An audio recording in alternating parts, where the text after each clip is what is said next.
Hello बच्चों, let's read the question. The question says among halogen, fluorine has the highest negative electron gain enthalpy. तो हमें बताना है बच्चों कि ये स्टेटमेंट ट्रू है या फिर फॉल्स है. सो फर्स्ट ऑफ ऑल बात करते हैं की कॉन्सेप्ट की concept electron gain enthalpy.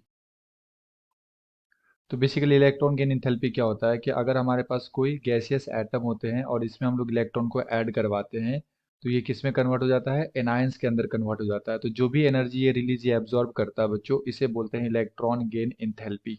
Okay. And यहाँ पे हमें दे रखा है क्वेश्चन में ग्रुप नंबर 17 के बारे में, यानी कि हेलोजन फैमिली.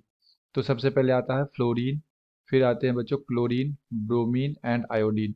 एंड हम लोग जानते हैं कि जब हम लोग टॉप से बॉटम की तरफ मूव करेंगे तो साइज क्या हो जाता है, इंक्रीज करता है. यानी कि सबसे छोटा साइज किसका होगा, फ्लोरीन का होगा.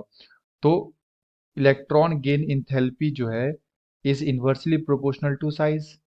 तो जिसका छोटा साइज होगा उसका इलेक्ट्रॉन गेन इंथैल्पी ज्यादा होना चाहिए, बट यहाँ पे फ्लोरीन का कम होता है. ज्यादा किसका होता है बच्चों, क्लोरीन का होता है. ठीक है. तो इलेक्ट्रॉन गेन इंथैल्पी क्लोरीन का ज्यादा होता है as compare to electron gain enthalpy of fluorine.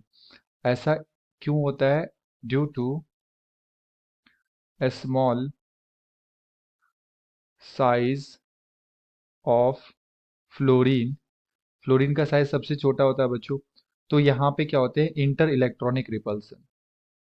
Inter electronic repulsion between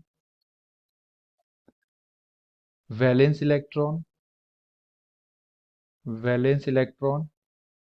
and incoming electron. ठीक है. दैट्स वाई जो इनकमिंग इलेक्ट्रॉन होते हैं does not feel much attraction. ठीक है. तो जो हमारा यहाँ पे क्लोरीन होता है इसका गेन इंथैल्पी ज्यादा होता है as compare to fluorine. Okay बच्चों.